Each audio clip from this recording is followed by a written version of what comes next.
દેવાયત ખવડ આવ્યા. પોલીસ કર્મીઓ સ્વાગત કરતા હોય એમ ખુરશી પરથી ઊભા થયા અને ભેટવા લાગ્યા. જો કે અચાનક તેમને ખબર પડી ગઈ કે વિડીયો બની રહ્યો છે એટલે રેકોર્ડિંગ બંધ કરાવવા મથામણ શરૂ કરી. ખરેખર તો જામીન રદ થતાં દેવાયત ખવડ સરેન્ડર કરવા માટે પોલીસ સ્ટેશને ગયા હતા, પરંતુ તાલાલા પોલીસ સ્ટેશનનો સ્ટાફ જાણે કે ખવડનું સ્વાગત કરવા માટે તલપાપડ હતો. પહેલા હાથ મિલાવ્યા અને પછી ગળે લગાડ્યા. સવાલ એ થઈ રહ્યો છે કે બીજો કોઈ આરોપી તો શું, સામાન્ય નાગરિકોને પણ કેટલાક પોલીસ કર્મીઓ દૂતકારતા ફરતા હોય છે. ત્યારે એક આરોપી સાથે આ પ્રકારનું વર્તન કયા પ્રકારના સ્નેહ અને હેતનું બંધન છે? આપને જણાવી દઈએ કે ધ્રુવરાજસિંહ ચૌહાણ પર હુમલો કરવાના કેસમાં ગુરુવારે લોક સાહિત્યકાર દેવાયત ખવડના જામીન રદ થયા. આથી ફરી દેવાયત ખવડે રાતે તાલાલા પોલીસ સ્ટેશનમાં સરેન્ડર કર્યું. ગુરુવારે પોલીસ દ્વારા ખવડના જામીનના વિરોધમાં દાખલ કરવામાં આવેલી અરજીને કોર્ટ દ્વારા મંજૂરી આપવામાં આવી. દેવાયત ખવડના વકીલ દ્વારા પણ જામીન રદ કરવા માગણીનો વિરોધ ન કરાયો. બંને પક્ષની દલીલો પછી કોર્ટે દેવાયત ખવડના જામીન રદ કરવાનો ચુકાદો સંભળાવ્યો.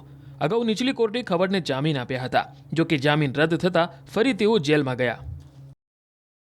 દેવાયત ખવડને નીચેની કોર્ટે જે જામીન મુક્ત કરેલ તે જામીન અન્વયેના બોન્ડ કેન્સલ કરેલ છે અને તેની જે રિમાન્ડ માટેની માગણી નીચેની કોર્ટમાં સરકારે કરેલી, જે નીચેની કોર્ટે નામંજૂર કરેલી, તે સંબંધે જે રિવિઝન અરજી દાખલ કરેલ તેમાં માગ્યા મુજબના એટલે કે પૂરેપૂરા રિમાન્ડ તારીખ 17/9/2025 11 વાગ્યા સુધીના આપેલા છે. તે રિમાન્ડ પૂર્ણ થયે આરોપીઓને તાલાળા નીચલી કોર્ટમાં રજૂ કરવામાં આવશે અને આ હુકમની અત્યારે જ્યારે આરોપીઓને જાણ થઈ એટલે એને સત્વરે કોર્ટ ટાઈમ સમય બાદ જે તે પોલીસ સ્ટેશનમાં હાજર થવાનું રહેશે. એટલે કે પોલીસને આ કામમાં કોર્ટ દ્વારા કસ્ટડી સોંપતા તેને રિમાન્ડની આગલી કામગીરી અમારી તાલાળા પોલીસ સંભાળશે. આ કામના આરોપી સામે જ્યારે રિવિઝન અરજી રિમાન્ડ સંબંધીની દાખલ થઈ, એના બેલ કેન્સલ કરવાની અરજી દાખલ થઈ, એમાં એને દર વખતે હાજર રહેવાની જરૂરિયાત રહેતી નહોતી. એટલે એના વતી વિદ્વાન વકીલશ્રીઓ હાજર રહે.